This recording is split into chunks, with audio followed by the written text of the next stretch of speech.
New York City restaurants are hoping to see a desperately needed boost when Restaurant Week starts tomorrow. But this year, a pandemic twist. Each restaurant will offer a meal that costs $20.21, and the special pricing for takeout or delivery only.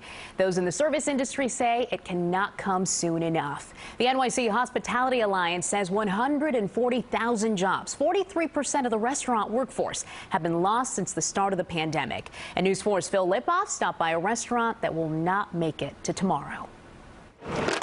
Sam Stevens takes her street sign in at the end of business one last time, but on this day, it's the end of her business. It's really incredibly sad. I closed for 7 weeks back in mid-March, reopened in May, and sales have been down 70 to 75% since then.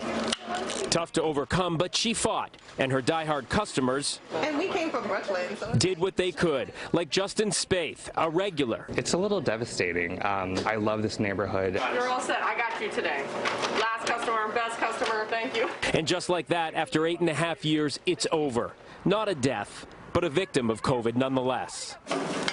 On the Upper West Side at Good Enough to Eat, Jeremy Veladis owns 3 restaurants in the city. Had to close one, but is focused on keeping his 95 employees working. Right now we only have about 40, but everybody who's come to me and said they really need work, I've been able to give them some work. It's great he's able to do that as the city heads into a reimagined restaurant week tomorrow. Andrew Ridgey is the executive director of the New York City Hospitality Alliance. This year will be takeout and delivery only, though Ridgey and others are pushing to extend the restaurant curfew to midnight for the week. So if you can go out and you can afford to support as many restaurants as possible during Restaurant Week, please do it. Unfortunately, it's too late for oat meals. And when Jeremy heard that, he gave us his card to give to Sam and asked you to give him a call. Oh, cool. Who knows what comes of that, but a connection these days can be hope. It's been a lot of fun.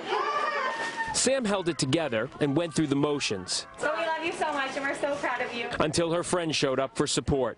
Months of stress and uncertainty turned to tears. Nearly 20-year dream, so it's very sad. As sad as this day was for Sam, she tells me she's going to be just fine. She continues to work with Quaker Oats and is actually going to use the card and call Jeremy, see what can happen there. But it doesn't change the fact that at the end of this day, just hours before Restaurant Week is set to begin, her dream of 20 years has to come to an end because of COVID.